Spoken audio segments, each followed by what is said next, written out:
నమస్తే, welcome to Andhraprabha. నేను మీ హేమమాలిని.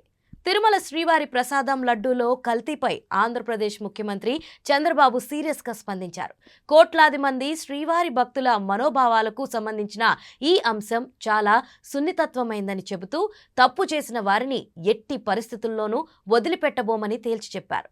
నేను ఒకటే రాష్ట్రంలో ఉండి అందరికి విజ్ఞప్తి చేస్తున్నా. ఎన్టీ రామారావు గారు అన్నదానం ప్రవేశపెట్టారు తిరుమల పైన.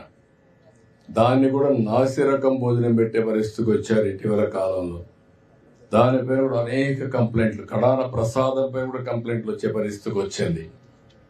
ఇవన్నీ కూడా నాణ్యమైనటువంటి అక్కడ ఏవైతే మన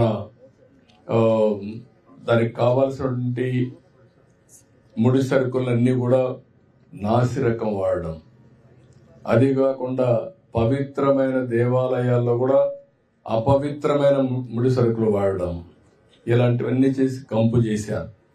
ఇప్పుడిప్పుడే అక్కడ కూడా స్ట్రీమ్ లైన్ చేశాం.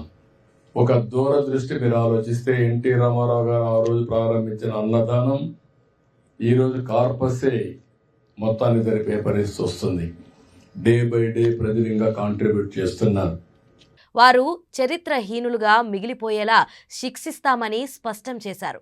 ఈ మేరకు మంత్రులు, ఉన్నతాధికారులతో సీఎం చంద్రబాబు సమీక్ష జరిపారు. లడ్డూ కల్తీ వ్యవహారంపై సమగ్ర నివేదిక ఇవ్వాలని టీటీడీ ఈవోను సీఎం ఆదేశించారు. గత ప్రభుత్వ హయాంలో టీటీడీలో లడ్డూ తయారీ అపవిత్రంగా మారిందని, తయారీ ప్రక్రియలో అపవిత్ర పదార్థాలు వాడిన అంశాలపై తాము సీరియస్గా విచారణ జరిపిస్తున్నామని చంద్రబాబు తెలిపారు. ప్రపంచవ్యాప్తంగా ఉన్న శ్రీవారి భక్తుల ఆవేదనను ప్రభుత్వం పరిగణలోకి తీసుకుందన్నారు. తిరుమల పవిత్రత కాపాడే విషయంలో ఆగమ, వైదిక, ధార్మిక పరిషత్లలో చర్చించి అవసరమైన చర్యలు చేపడతామని భక్తులకు ఆయన హామీ ఇచ్చారు.